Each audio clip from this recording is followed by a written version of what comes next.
Okay, skincare lovers are going to love this one. I'm diving into the world of retinols. You know, that one ingredient that gets everyone either obsessed or running for cover. Here are the 5 most controversial questions you guys have asked me that people have about this ingredient. Number 1, does retinol thin your skin? There's a lot of fear about this one.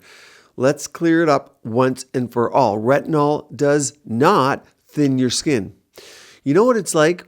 People think retinols out there are acting like some heavy-duty sander, sanding your skin off. But in reality, it's more like a personal trainer for your skin cells. It causes peeling. Yes, at first you might see that.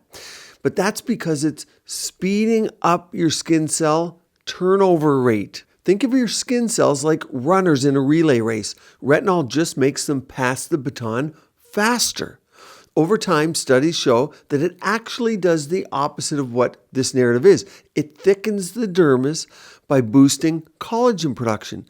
A study in the Journal of Investigative Dermatology found that retinoids increase collagen by nearly 80%. That's colossal. That was after just several months of use. Several months, not minutes for some of you out there.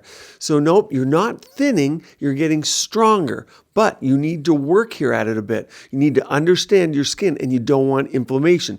So there's a bit of give and take here. If you're seeing redness, have a windburn feel, your irritated skin, you gotta pull back. We all have different doses.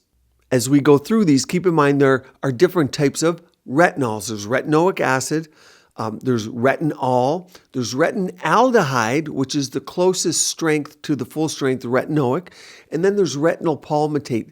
I use all of them, but retinaldehyde is my favorite. I'll link a video on the details of that at the end.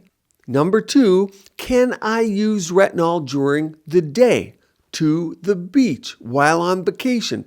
This one's always a debate. Technically, yes, you can use retinol during the day, but should you? It's kind of like wearing a fur coat to the beach. Well, you can do it, but you're going to maybe regret it. You see, retinol is sensitive to light, so using it during the day can make it slightly less effective. Studies published in the Photodermatology have shown that UV light can deactivate retinol a little. So if you want to get the most bang for your buck, you may as well use it at night. Why not? Why do you need to use it in the day? But for some of you, given your routine, your sun exposure or lack of sun exposure during the day, sure, you can. Number 3, do you have to purge with retinol? And does that mean it's working better? I did whole videos on purging because this seems to trouble people, if anything. The famous purge. If you've ever started retinol and you suddenly broke out, congratulations, you've met the purge. That's what it is. But not everyone gets it. Maybe about 20% of people I see get it. But is it necessary? Well, think of it like spring cleaning. When you start decluttering that house, it gets a little messier before it gets better, right?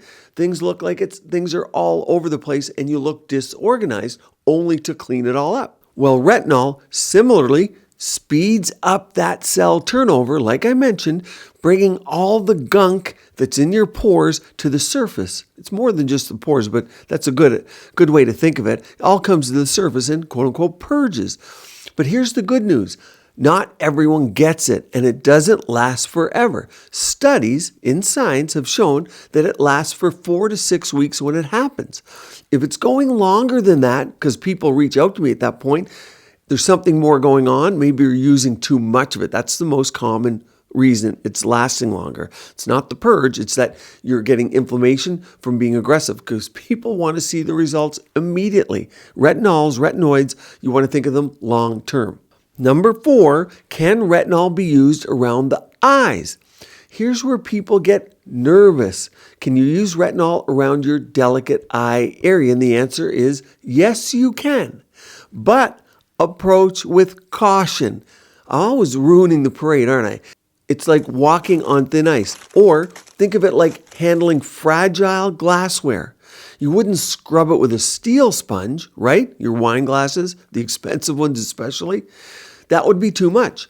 It's overkill. Part of the problem here is that you are all different in doses and concentrations. And of course, there's retinols, retinoics, adapalene, so you're on different ones. So know your product, Buy quality, make sure it's real, and consistently use the same one so you can titrate up and down. You see, the skin around your eyes, it's thinner and more sensitive than other areas, than the cheek. The neck is somewhat similar to the under eye, but retinol can still do wonders under the eye, especially for crow's feet. In fact, studies in the archives of dermatological research show that retinoids can improve fine lines around the eyes by increasing skin thickness, and we knew that from before, the thickness, but also elasticity. So that's collagen and elastin. And it makes sense because as you upregulate genes for collagen, you often upregulate the same ones that are producing elastin. So just start with a lower concentration or use a product specifically designed for the eye. What does that usually mean? That means there are buffers in it. So for me, I just have them use my same Retinol A and then add my Ultra Moisture to it. So you can buffer whatever you have at home for the most part, typically. Or if you're with one skin line, they'll often advise you what products can be mixed or get one that's specifically for the eye. But really, you don't need to go that far and do that. That might be a waste of money. Okay, on to the next one. Does retinol cause sun sensitivity? We're back to the beach here. Okay, this one is true, but a bit overblown. It can make your skin more sensitive to the sun, but it's not that the retinol itself as a product or as an ingredient is doing it per se.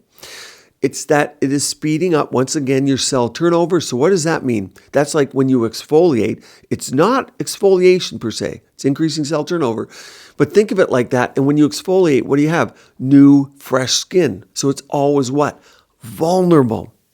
In fact, studies in the British Journal of Dermatology confirm that while retinol makes your skin more prone to UV damage, it's totally manageable with sunscreen. Just make sure your SPF is 30, 50, and above, and remember to reapply. And I know many of you don't like sunscreens. I like vitamin D, so some sun, of course, is good. If you're worried about chemicals in sunscreen and your sunscreen causing you cancer, I put a video up here. And there's one down here, how to 11 times your retinol. Stay tuned here. Keep your skin and body beautiful, healthy, and vibrant.